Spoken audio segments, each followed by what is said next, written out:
Hello. The tabletop gaming hobby, and Warhammer in particular, has unsurprisingly played an enormous role in the lives of many creative and artistic folk.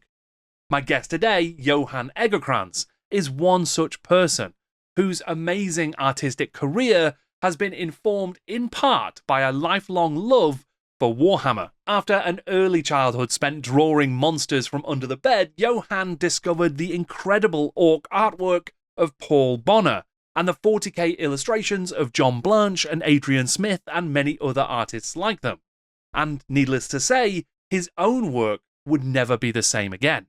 Now famous for his remarkable illustrations of folkloric monsters and fabled creatures, which have since been turned into the phenomenally successful Nordic horror RPG Vaesen by Free League, Johan still spends his hobby time painting Space Marines and converting weirdos from the fringes of the 40k universe. We talked about Johan's artistic journey, his relationship with Warhammer, the art of John Blanche, and the Inquisitor 28 community, and his incredible work creating the folkloric monsters of Vaesen. I'm Jordan, this is Jordan Sorcery, and today I'm in conversation with artist Johan Egerkrans.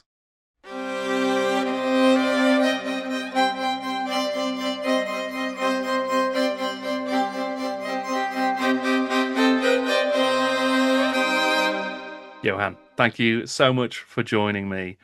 We're going to explore your art and your career and your work, and also your relationship with Warhammer and sort of how that's developed and informed things over the years.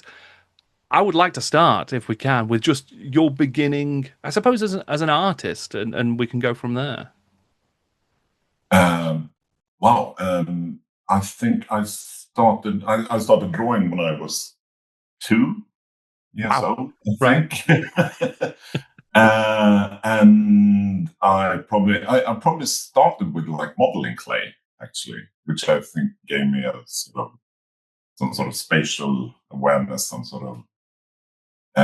So there was a lot of modeling clay when I was really small, but I started drawing pretty much immediately as early as I could hold a pencil, basically. Right.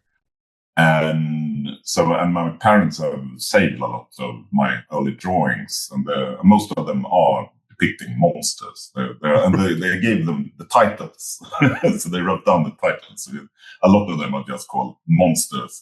It's like a swarm of trolls and stuff just running towards the viewer. Right. So I've always been drawing. That's always been my thing. And I think it was when I was 10-ish. I mean, a bit earlier, I discovered comic books and stuff like that. But when I was 10, I discovered role-playing games. Right. And that really, I mean, the artwork in the role-playing games and just the whole world-building thing really got to me. And especially the monster books. So it's always been about monsters. And then when I was 12-ish, I think that was my introduction to Warhammer, Games Workshop.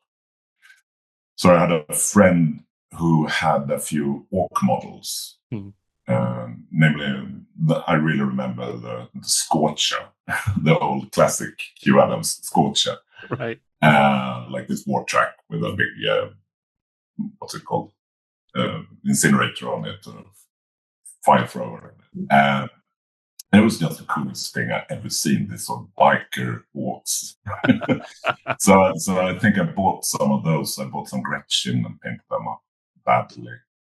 And I started drawing them. And then my friend Kalle had some of the books. He had some White Dwarf magazines, and he had Here We Go, the orc lore book.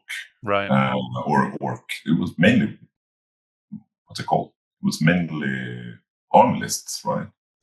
Yeah. Army lists, split across the sort of orc background material was split across the 3 books, wasn't it? You had 3 books. Yeah, it was 3 books. Yeah, wow. And I actually got all of them. I got Here We Go, Freebooters, and Bag the Orcs. Right. So I think that was one of the first things I purchased. One of the first Warhammer books I purchased was Wild Dwarfs, Right. which was really strange because it came in sort of all the pages were loose. Sure. It wasn't bound at the back. It was just like a folder with loose papers that I was supposed to collect in a binder or something. Yeah, because it was that era of ring binders were going to be the very, big very thing. strange. Yeah. Well, especially as it's a source book. But I just had that book and just poured over it and poured over Paul Bonner's illustrations. I mean, that was my first love. My first love is that old Road Trader era. Not my first love in general, my first Warhammer love, but is that Road Trader era. Paul Bonner orcs, the sort of whimsy, philosophical, sort of strangely content orcs. Yeah. That I really miss those. I mean, beating a dead horse or whatever, but there was something about that they were just so different. They were not these sort of evil space barbarians. There was something else. They were the only ones who sort of fitted into that actually thrived and actually liked the Warhammer, the very dark, grimdark Warhammer universe. So I always loved those guys. I'm going to turn off my telephone. I realized. Sure. Yeah. Put it in flight mode.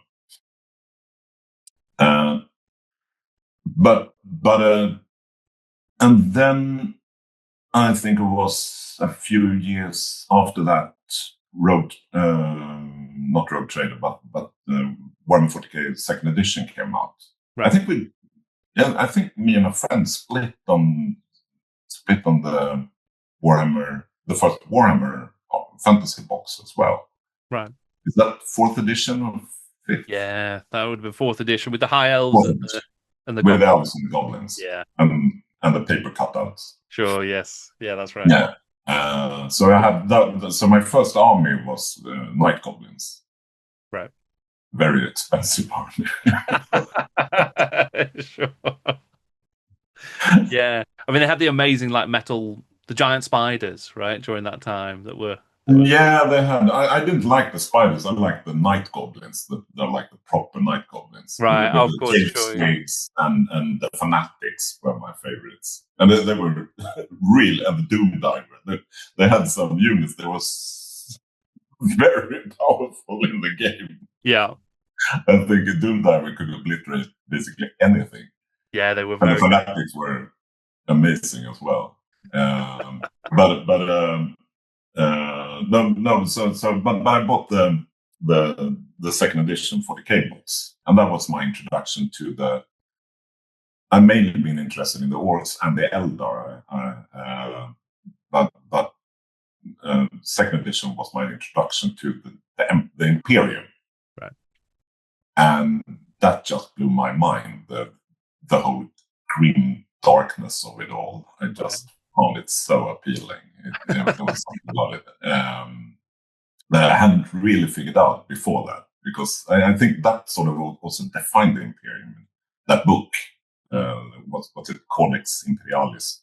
Sure, yeah. Well, it defined the Empire in a way that it hadn't before. It was felt more like a generic, like sci-fi empire. I suppose it brought together like a lot of the different foundational elements from Rogue Trader over those 6 years. You kind of brought all of that together and crystallized it into something more concrete, I suppose. Yeah. And it kind of gave it a lot more sort of defined characteristics. Yeah. And it's more mythic. Sure. Yeah. It's like mythology. Much more with a backstory with the Horus Heresy and all that. Which I think you saw in like fourth edition fantasy as well. Yeah. Like both of those two editions kind of like they took the opportunity to say, okay, there is a defined present and this is what the universes look like today. But all of this other stuff has taken place over thousands of years and informed all of this. And it does a really good job. Both of those editions, I think, do a great job of giving you a huge canvas of like history and myth and legend, as well as the current status quo. Yeah, indeed. Yeah, so that was my and that was it. From then on, I've been a Warhammer fan, and I think it's informed my art all these years. Sure. Especially, it was. I remember. I mean, these days everybody loves John Blanche, including me. But I think when I was smaller, when I was a kid, I didn't really get it because it was too uncomfortable, creepy. Yeah. There was something about it. I mean, you felt attracted to John's drawings and Adrian Smith's drawings, but they were at the same time they were quite off-putting and creepy and weird. It was much easier to like Paul Bonner or Jess Goodwin's sketches or Mark Gibbon's more sort of cartoony. Sort of, they've got a bit more sort of superhero aesthetic to them. And they look more like the models, I suppose. Sure. I think I liked that when I was a kid. But as you grow older, I started appreciating the weird stuff. And with second edition, with John's like enormous, I mean, there's a sketchiness to his illustrations there. There's so, what do you call it? Visceral. And that really sort of grabbed me. And then if we talk about my career, I started working professionally as an illustrator when I was 16, I think, drawing a comic for the local newspaper. Right. But an alien landing on the island of Lidingö, where I was born and raised, which is just outside of Stockholm, like a posh sort of little Moomin island. Right. Out in the archipelago. We're very close to Stockholm, but it's not Stockholm proper. So I started doing that, and then it turned out my first introduction to role-playing games was the Swedish game now known as Dragonbane internationally. Right. But back in the day, it was in Swedish it's called Drakar och Demoner, with dragons and demons. Right. So there's a reason it's not called that in English. Sure, yeah. But it's so that was the fantasy. No one in Sweden grew up with Dungeons and Dragons because we all played Dragons and Demons instead. Which is based on it's the basic role playing game system. So it's based on RuneQuest, I think. Right. Okay. RuneQuest, yeah. So I played that and Mutant and all those Swedish role-playing games primarily. And it turned out a friend of mine from school, who was a few years older, worked with Target Games, right? Who published those role-playing games.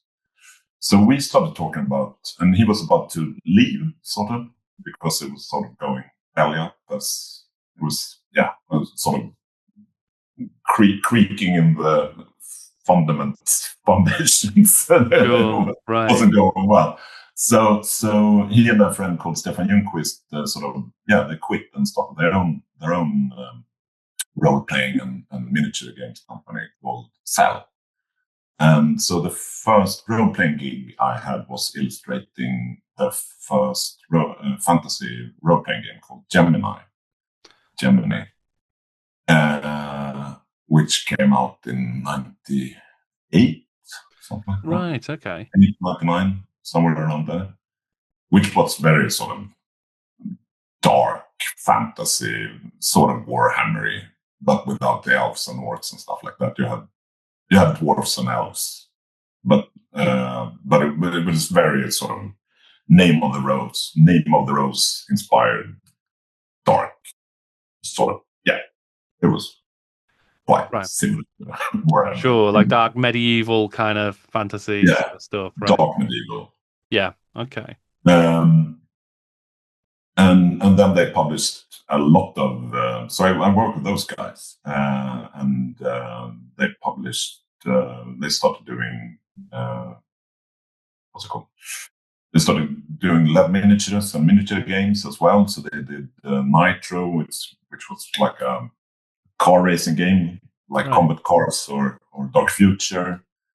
And they did 1999, which was their sort of 40K, which was a bit similar to Trench Crusade, which is going well now, but it's the same premise. It took place in some sort of alternate, retro, constant Second World War setting. Right. What did they do? Yeah, they did a lot of stuff. We did a lot of stuff. Right. It was sort of everything but the kitchen sink and throw everything at the wall and see what sticks kind of mentality. And then eventually they started up a computer games division as well. Right. Where I became like a concept artist for them. And that's how I got my start proper. Right. So when I finished my studies at the university, I started working for them. And then I became an illustrator full time. So I worked with their computer games. I think the most famous one is Nosferatu that I didn't work on. But apart from that, it's probably Drake of the 99 Dragons, which is just sort of cel-shaded action game, inspired by Bruce Timm Batman, animated Batman crossed with sort of Hong Kong action movies. Right. And it's known as, I think, the third worst game for Xbox ever.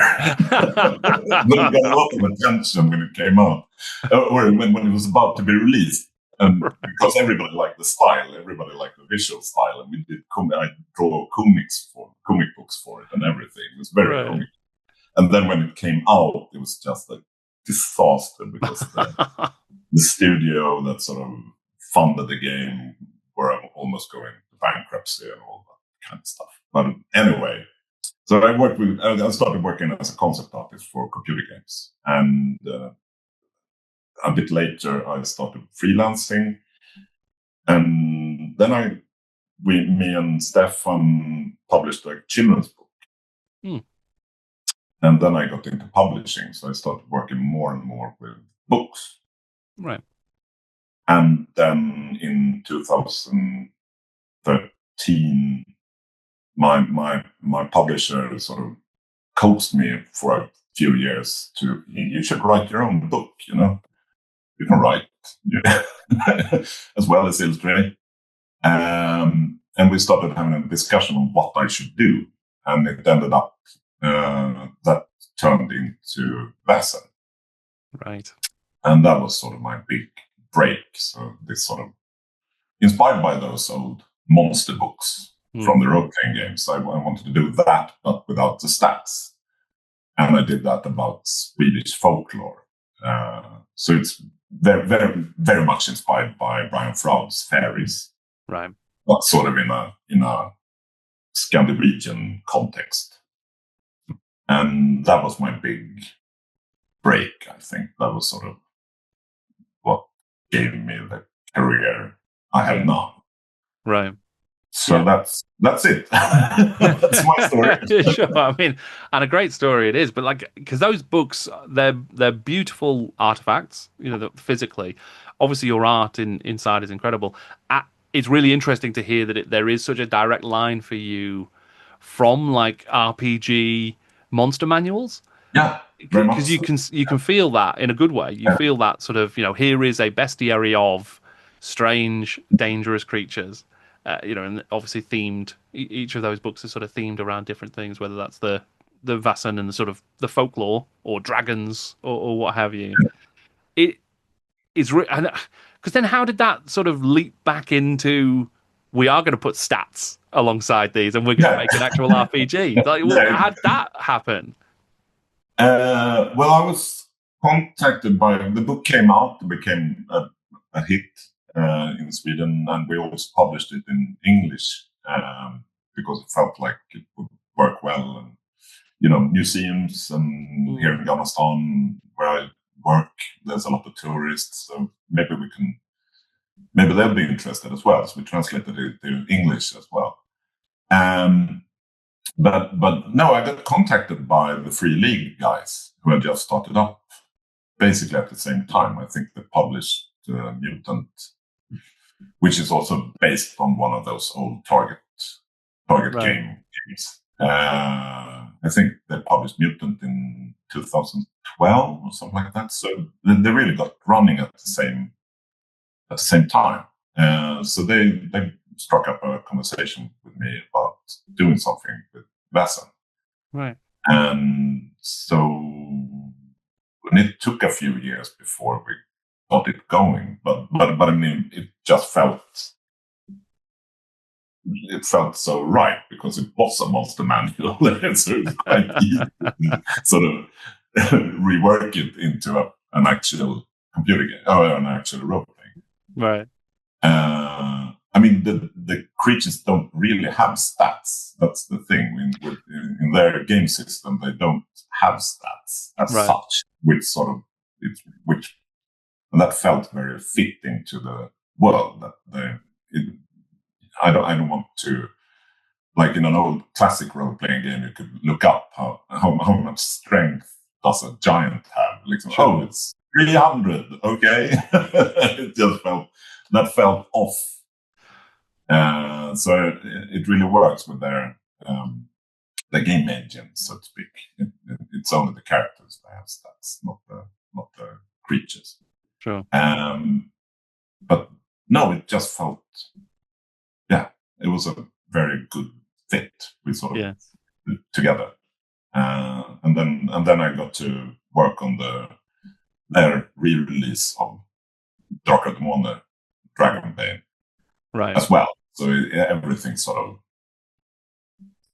moves in circles. Yeah, I mean that's got to be a nice like full circle moment to then be like working on working on a game that has had such an impact on you as a creator and a person, I guess, right? And yeah. It's very defining. Right. Yeah. I actually did some concept art for 40K as well. Amazing. Yeah. But it's never been published, so I can't speak about it. Okay. I have done that. Sure. They're in the drawer somewhere. Well, hopefully one day. But that's very cool. I mean, again, that must be really nice to sort of connect those dots together and sort of find your way. Because the other thing that seems like it would be very nice is that your Dragons book has got a foreword by John Blanche. Yeah. And I believe that you have like built a sort of a friendship with John Blanche over the years as well. I haven't spoken to him in years now. I have to go over there. But at the same time I was doing Vaesen, I was back in 2011, 2012 when these books take quite a long time to produce. They take like two and a half years. Right. But I was in, quite frankly, I was in a depression, quite a deep depression after a breakup. But I sort of tackled that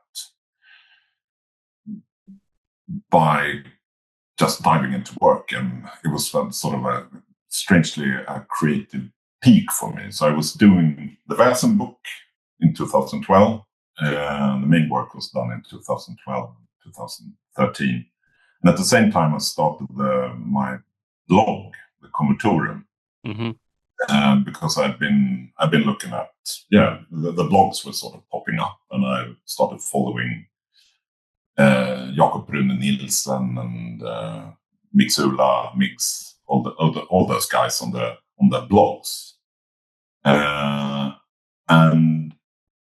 and then I started my own blog and sort of linked to their source, gave some comments, started commenting, and I was so inspired by the whole Inquisitor 28 scene that was sort of popping up. I've been painting and playing with Warhammer miniatures for ages. I got a Space Marine army, and I got an Orc army, and I got but there was something about the Inquisitor 28 movement that really captured my attention, and that it was what that's the coolest thing about Warhammer that I always liked, the sort of the little guys in the background of John Blanche paintings, Sure, yeah. What's their story? But then that's this sort of crooked, wrinkled, weird guys with and women with bionics everywhere and just what's it called? Pipes and stuff. Just sure, yeah, like all the servitors and orifice. Yeah. But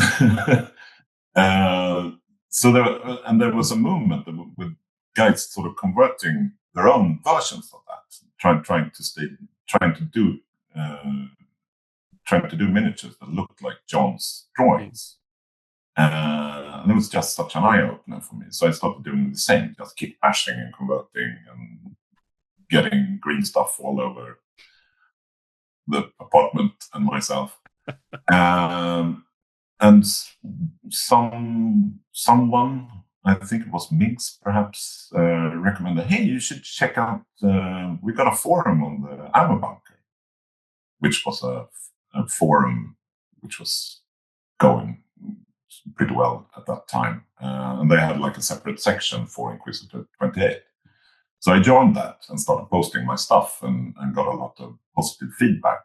And I remember one of them was some guy who had a weird nickname, and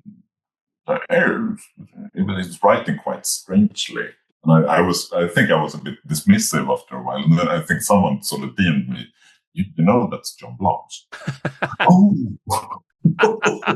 Okay.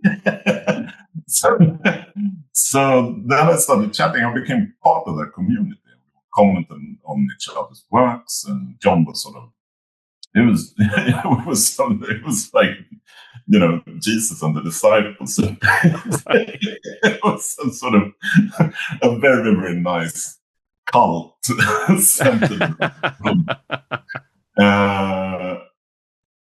And they started having meetings. They had meetups and we played games in Nottingham. So only half a year after my first sort of introduction, I flew over to that summer. I flew over to Nottingham and met John, met all those other guys. And yeah, we struck up a friendship. And I met Jess as well a few years after that. And yeah, just chatted with him. And I mean, it was so fun. He's such a nice guy, and he's so respectful of my work. And I just try not to be fanboy as I be when I meet him. But it's just I'm so glad I got that. I got to know it. I consider him a friend. But I haven't been back to Nottingham for ages now, so it's about time to go back again. Because are you still following the Inc 28? Are you still playing? Are you still sort of in that space in your hobby time? I think it was such a creative movement, and it's like an explosion. It was really like being part of one of those, the pre-Raphaelites or something like that. I mean, I'm exaggerating now. Sure, but it sounds a bit pretentious, but it did have that feel. But also, after a while, it became a race to do the weirdest thing, a race towards the weirdest in a way, and it started. At least for me, How to put this? It became more competitive. I think the miniature scene has become very competitive. Everybody's so professional now and have their own YouTube channels, and that sort of started creeping into in the Inquisitor 28 community as well. And that sort of, I felt I'd done everything I could in that sort of aesthetic, while I still loved the Warhammer 40k aesthetic. So I started going back to basics, and so now I mainly paint Space Marines just because they're big and nice, and my eyes are going bad. so, so they're easier to paint. And yeah, I think I out-converted myself. I don't have the energy to do those elaborate conversions anymore. But I always have I like to go back into that mind space, and I love that some of the guys are still doing that. But it also became a big movement, like Grimdark or Blanchitsu became sort of almost like a meme. So it felt nice to sort of take a step back. And I mean, I've done my part. Thank you for your service, sort of thing. But I still enjoy painting and converting. So we'll see. Maybe it's time to bring out my old loves, the orcs again. Sure, yeah. I really like the new Commander models that came out a few years ago. They're very sort of proper orcs for me. I'm not that fan. I mean, we're having this interview just as the preview for the new new 40k 11th edition. Yeah, 11th edition preview. And I think the miniatures are nice, but they're a bit too barbarian-y for my taste. I don't like that style of orcs. I think they should be a bit more sophisticated because that's what makes them special. They're not these sort of screaming monsters. There's something else about them. Something sort of je ne sais quoi. Sure. That when they're just sort of naked barbarians, I don't like it. I want them to have, like caps and t-shirts and, clothes. Yeah. Is it? I mean, it's really more interesting. grumpy than savage, Sure. Yeah, because I think this is true of your work and Paul Bonner's work. Is that it feels like it takes place in a world. So, like, and it feels like the things that you depict in your art, like they have their own sort of internal existence. Whether that's monstrous or otherwise, there is like something going on beyond just, the sort of the pure visual. And I think in the Paul Bonner orcs, it feels like they're a society. It feels like there is there's an interior life to these guys beyond just let's go to the next fight. Which, obviously there's plenty of different interpretations of orcs, and there's lots of cool stuff and very cool art throughout 40k history, certainly. Yeah. But there is something about that Bonner-esque, like orcs as a culture that's really interesting. Culture, yeah.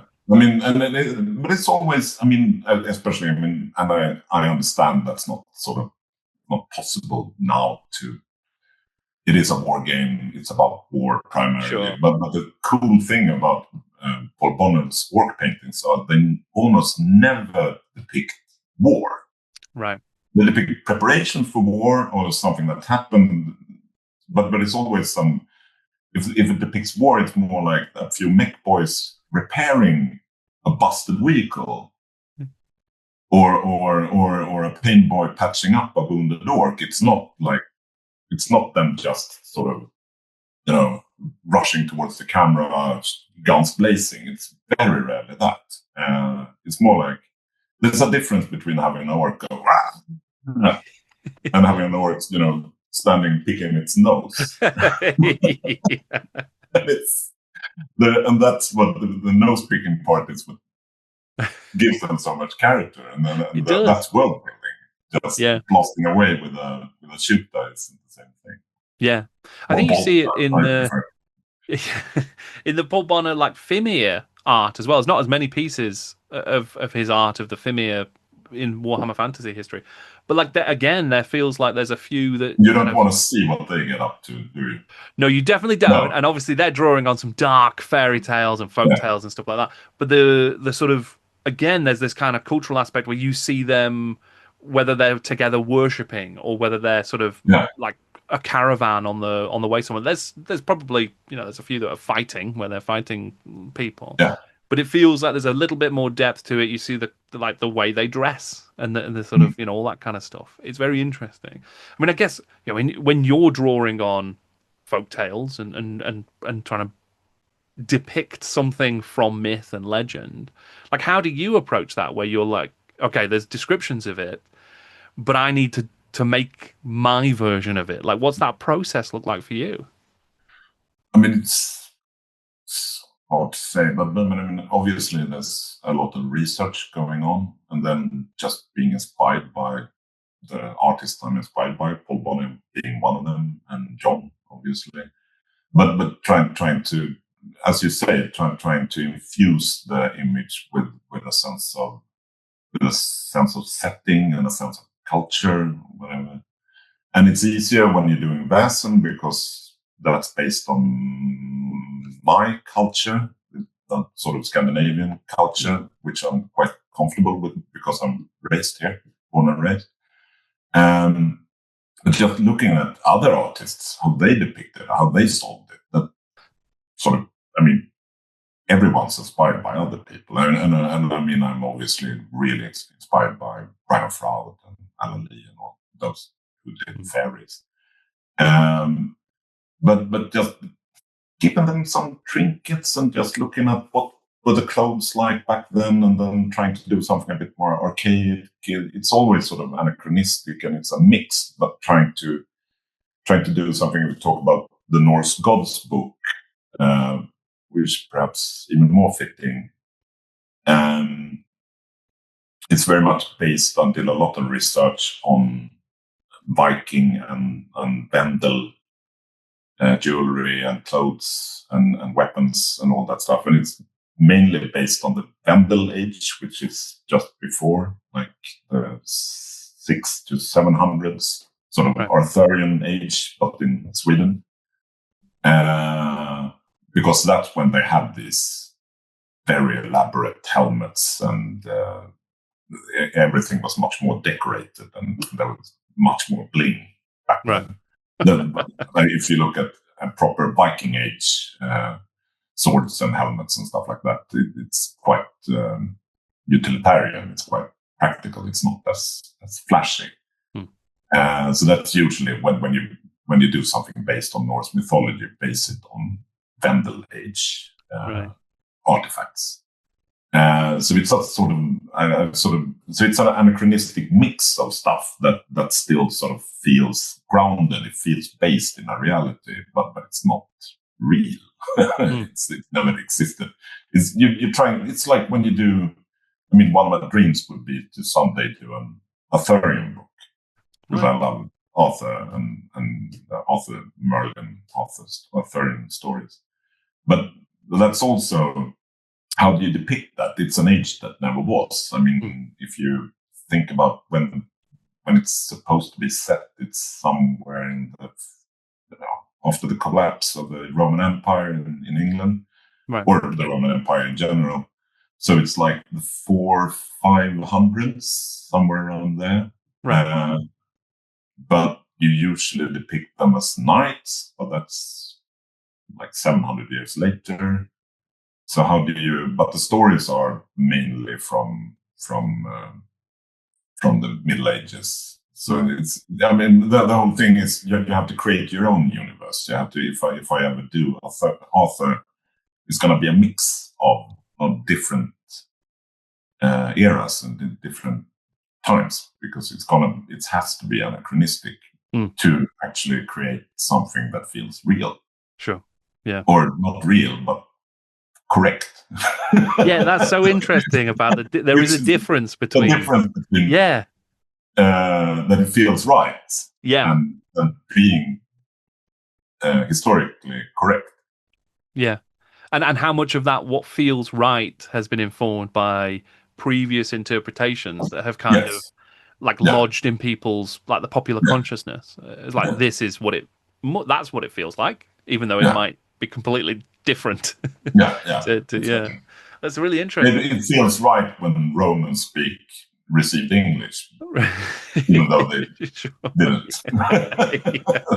They spoke Latin, because we've all absorbed so much of that. But it feels really wrong when they speak with an American accent.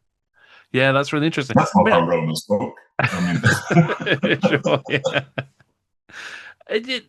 There's mean, you obviously, talking about like Paul Bonner's orcs and your relationship with 40k over the years, have you ever like wanted to do more of an exploration of like a science fiction setting or a futuristic setting in your work? I do. I'm at times I'm a bit. I sort of. I've sort of got the, what's it called? Pegged, not pegged. I sort of got stuck in a sort of fantasy or Sure, like pigeonholed. pigeonhole, yeah. Right. Or Vaesen is 1800s, but in some sort of fantasy sphere. But I love science fiction. I did a few years ago. I did a few illustrations for Osprey Games for a game system called Stars, Right. which is like a Star Wars scum villainy kind of game with smugglers and criminals with blasters duking Right. about aliens and all that stuff. And it was so much fun just drawing weird aliens with laser guns for a change. So I'd love to do a space opera, a proper space opera game. Everybody wants to do their own Star Wars at some point. So, but I'll see what I can do. Yeah. But it's not on the horizon at the moment, unfortunately. But we'll see. Sure. Yeah. Different set of challenges, I imagine. Like if you're trying to create aliens, you can't ground them in history, or you can't grab real things in the same way. Well, I mean, you can. Right. I mean, that's usually to create an interesting culture, you have to base it on something. I mean, of course, you can do something alien, you can do, but then it becomes almost like a parody of something from The Hitchhiker's Guide to the Galaxy, like that creature that is a hyper intelligent shade of blue, or something like that. I mean, it's not if you want to relate to an alien species, you have to base them on humans. I mean, the Klingons are based on human cultures. They're based on basically the Mongols. And it's the same thing, and sort of Soviet Russia. At least that's the role they played in the TV show.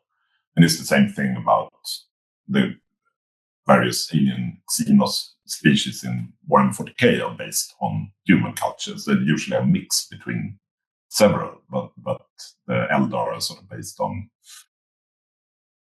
like ancient cultures, mainly, like a bit of Egyptians. I mean, the Necrons are basically obviously based on Egyptians as well, but there's some Egyptian motifs and like Assyrian, especially Persian Assyrian motifs in the Eldar. And while at the same time the naming is sort of Welsh-ish, I think, or at least Celtic. Yeah. And so on and so forth. So everything is sort of, you have to base science fiction culture on some sort of human culture. You have to ground it to make it believable. Not sure what the orcs are based on, but sure. I mean, there's always the talk of them being like football based hooligans. on English hooligans. Basically. Yeah, exactly that kind of thing, right? There's a certain element of that. Yeah, they're like football hooligans in space. So that's like quite defined culture there. Is there any? Why don't they say gov? They should say gov. Yeah, instead of knobs, they should be govs. Yeah, that's right. Yeah. Just within, I mean, I was just thinking about your, like, within Vaesen as a particular example. But are there any of your own creatures that you like the most that you return to or are like most pleased with? Is not quite the. I suppose. What's your favorite of your own creatures? Of the things I draw, I mean, it's dinosaurs. I've done 4 dinosaur books, so 4 books about dinosaurs and other Mesozoic reptiles, as they're colloquially called. So I really love drawing dinosaurs. I love drawing theropods. I mean, meat-eating dinosaurs like Allosaurus or T-Rex.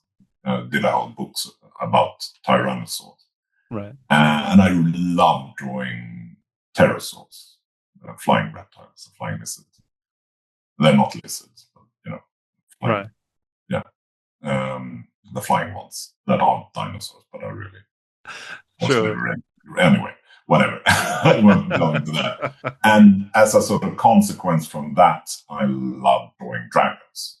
Right. I mean, just playing with the shapes, because you're not constrained by anatomy. You're not constrained. You have to have a foundation in anatomy, but you can sort of do what you want. And just sort of, I can draw dragons for days. I mean, it's so much fun.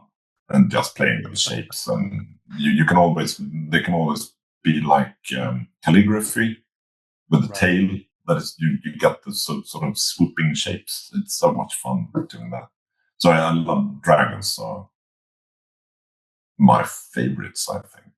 And I usually draw Wyverns, which I think I started when I worked on my dragon book.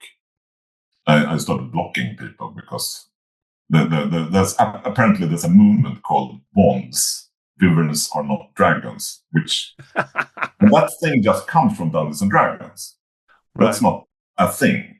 I mean, Wyverns are dragons historically, and Wyverns are mainly in Swedish. We don't even have that word.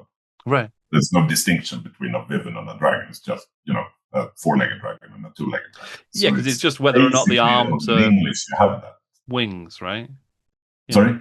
The distinction that people see is a wyvern has two legs and then its wings are its arms. Yeah, it's like a bat with a long tail. Exactly. Right. Yeah. And then there's some people who are very, very adamant that wyverns aren't dragons. Right. But when you start drawing dragons, you sort of realize it's much easier to. I mean, it just the four-legged, the four-limbed anatomy is much more plausible and much easier to depict, and they're cooler because then they walk on their wings like a bat or a pterosaur. Right. It looks cooler because they're more hulking and they're more they look. So I mean, in media, the dragons are almost always. I mean, in Game of Thrones or Reign of Fire or what have you, sure. or Vermithrax pejorative in Dragon Slayer. Sure. They're all Wyvern type dragons because that shape is better. Or Smaug in the new Hobbit movies. Right. Yeah. It just works better. But yeah, long story. I don't know why I brought this up. But it's to anyone who's listening, historically and folklorically and legendary, so to speak, the Wyverns are dragons. Right. And the term is only applicable in English. So I write my books in Swedish, so screw me. That's good to know. Yeah, no, because I always thought there was a historical distinction myself, but evidently there is in heraldry. Right. Okay. Yeah, and the word Wyvern comes from vipe, the same word as viper. Okay. Which is a Latin word, but I don't remember at the moment. But it's vipere, I think, something like that.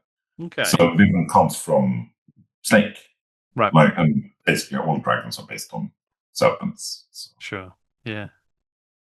Yeah, no, I mean, interesting you mentioned, just as a tangent, I suppose, you mentioned Vermithrax pejorative there, from the dragon from Dragon Slayer, which I only watched for the first time very, very recently. Absolutely cool. Incredible. The special effects on that dragon are amazing. Yeah, it's Phil Tippett. I dedicated my dragon book to Phil Tippett. Amazing. That's awesome. Yeah. Because it's just the best. Just incredible stuff. Yeah, really, really impressive. I mean, you should look it up. And anybody who's listening, it's on. I think it's on YouTube. You can watch it on YouTube in HD. It's a beautiful beautiful version of the movie. And it's, and there's some really interesting interviews with Phil Tippett about the special effects on YouTube as well. Yeah, it's great. I mean, when it comes to dragons, I love like Citadel's dragons over the years. One of my favorite things. I think part of it being that when I was younger, like a dragon was always a very expensive investment.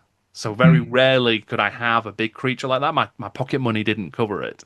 So like in more recent times, the dragons are always the sort of things that you really want to go back to. Like I got the dragon from Talisman. You remember the third edition Talisman Dragon's Tower? The first plastic dragon. Yeah, the really incredible plastic dragon, Yeah. and it's absolutely amazing. It's just a fantastic sculpt by Trish Carnan, and just incredible stuff. It's got that nice S shape, and it is the S dragons. It's also got that sort of calligraphic. Yes.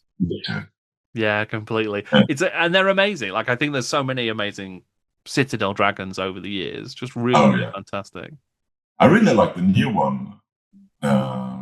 What's it called for AOS? The sort of you put the dragon. Oh, the twin dragons. The Stormcast ones. Yeah. The big. I the forget big what one. they are called. I can't remember off the top of my head what they're called. They're quite nice. Cool. It's a classic dragon. Yes. Yeah, quite noble bearing as well, isn't it? Yeah, it's great. I mean, you mentioned... It's a bit smug, one of them. Yes, there's a danger. There's an angry one and a smug one. Yeah, that's right. Which actually, when you mentioned the sort of the physicality of the dragon with 4 legs and then the wings, it's possible that they can look a bit smug. I think there's a certain it's something in the bearing that is quite. I don't know. I mean, it's kind of leonine. It's kind of like a lion, isn't it? And at times, wings.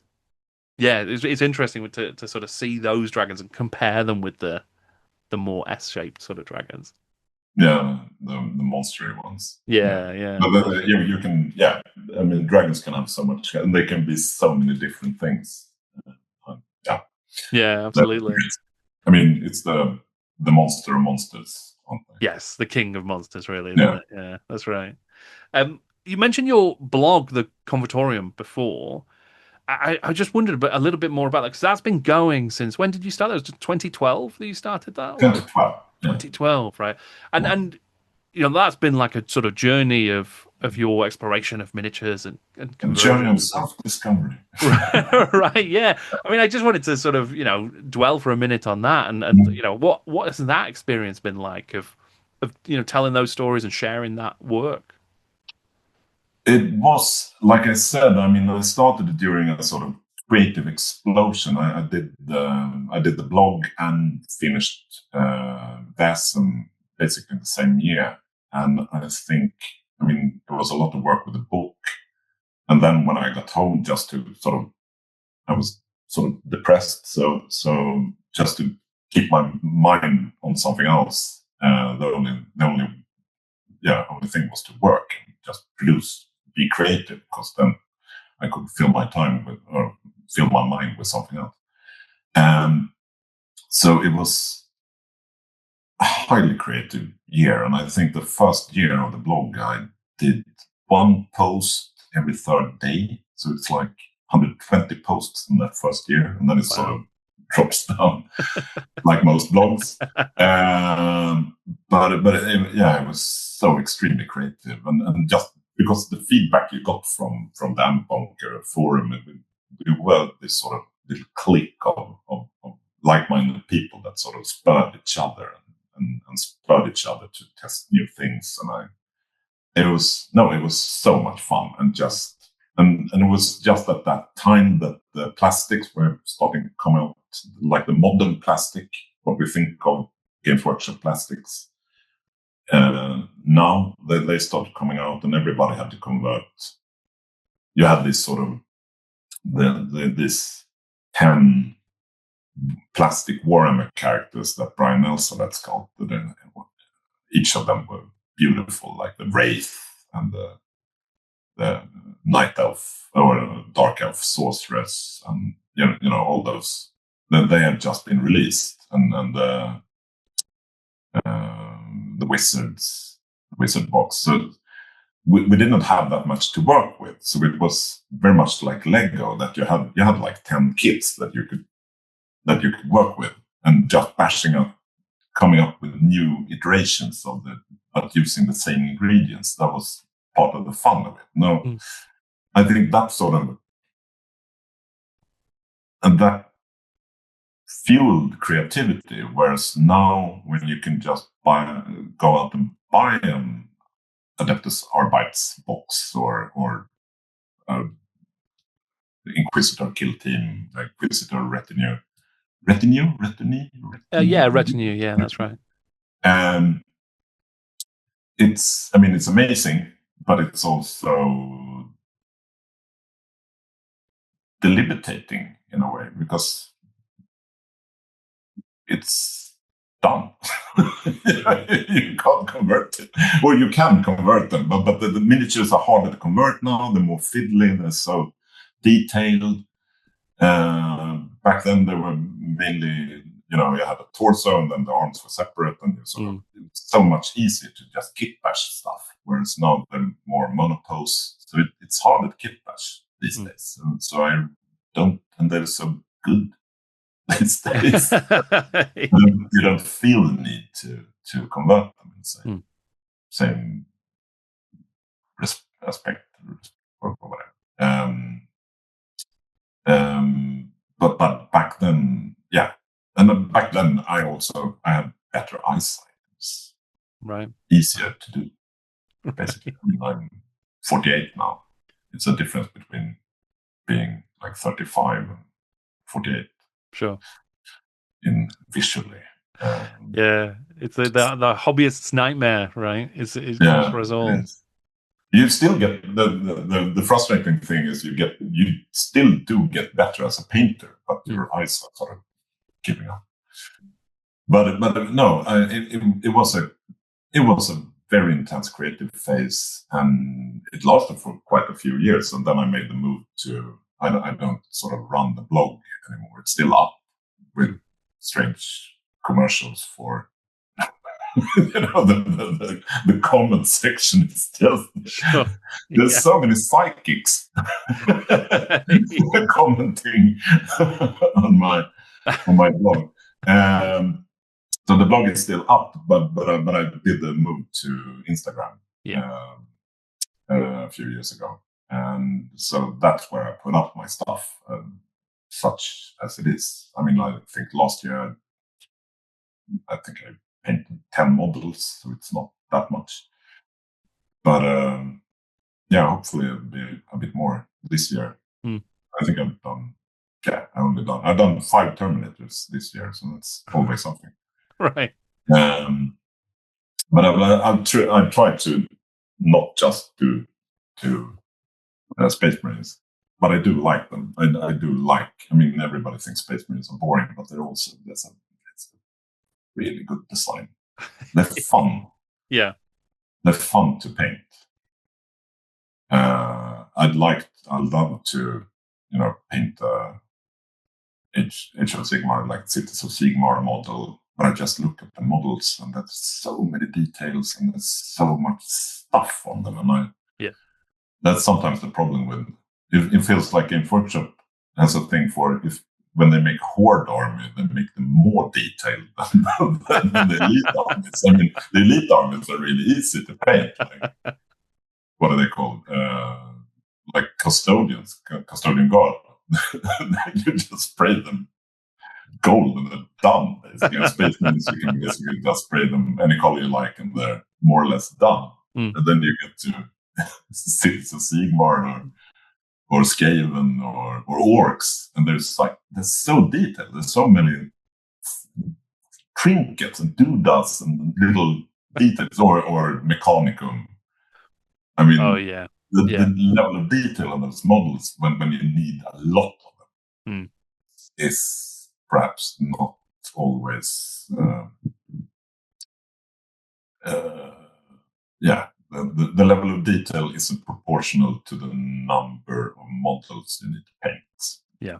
Leave it at that. Yeah, I get you. They're amazing models. Yeah. Can you ever imagine your work sort of another full circle of your work ending up like in a miniatures game? It's like, would you ever want like a Vaesen skirmish game and things like that? Yeah, a Vaesen skirmish game would be really cool. I mean, Free League did publish a skirmish game based on Mutant, Right. Year Zero, which is called Zone Wars. Okay. And I haven't played it, but it's supposed to be. It's really good, and the models are lovely. And they started working with Titan Forge now. Oh, right, yeah. So they've done some Dragonbane miniatures that are amazing, based on my illustrations. A lot of them, mainly by a guy called Pablo Navarro, I think. Okay. Yeah, I have to excuse me, Pablo, if I mispronounce your name or remember it wrong. But there's some very beautiful sculpts coming out, so I think Dragonbane would be. Yeah, it's easier. It's a fantasy setting. Sure, so yeah. But Vaesen could be cool. But I'm not. It's not a fighting game. It's about outwitting or sort of solving mysteries. So it's not perhaps conductive to a war game. Yeah, you'd have to be very inventive, I suppose, to really do something. But just in terms of the designs, though, of the creatures, like some of those would make for amazing models. Yeah, they're made for some pretty cool models. Yeah. I don't know. It would be cool to do a Norse Gods miniature game as well. Yeah. I don't know. We'll see. We'll see what the future. I mean, just on that topic, like what else is in the future for you? Like, what are you working on at the moment? What's coming up that you can talk about? At the moment, I'm working on my 5th book in the sort of folio art book myth series. So it'll be about cryptozoology. So it's called cryptozoology. Right. And in Swedish, it'll be called Okända odjur, which is unknown beasts. Also. Right. Unknown monsters. So yeah, it's a book about cryptozoology, about the Loch Ness monster and Yeti and Sasquatch and all that, Mokele and Bamber. So there's a lot of cryptids from all over the world. So I'm working on that. I have deadline by midsummer. Right. Midsummer-ish. So it should be out this fall. Amazing. So that's the next big thing. And then there's some other stuff lined up for Dragonbane and Vaesen as well. Awesome. Oh, that's great. And we try to work in the cryptids into Vaesen in some way. We've got some plans. Right. Okay. Well, that's exciting. Yeah. my lips are sealed. Well, I mean, this has been a fantastic conversation, Johan. Thank you so much for taking the time to chat to me. It's been, we've covered a lot of ground. Thanks for having me. Yeah, it's been great. We've covered a lot of ground. Yeah, we're keeping kept a brisk pace, I think. It's harder to hit a moving target. The Muppet Show.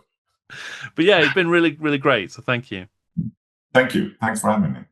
Monstrous thanks to Johan for joining me to talk about his work, his career, his inspirations, and his miniatures. If you would like to find out more about Johan's art, you can follow the link in the description to his website. There's also a link for his Instagram, the Convertorum, and to the Vaesen RPG. And if you want to find out more about that game, keep an eye on the Jordan Sorcery channel, because I've got a review of Vaesen and one of its supplements coming up soon on the channel. Thank you once again to Johan. Thank you for joining us. I'm Jordan, and this is Jordan Sorcery.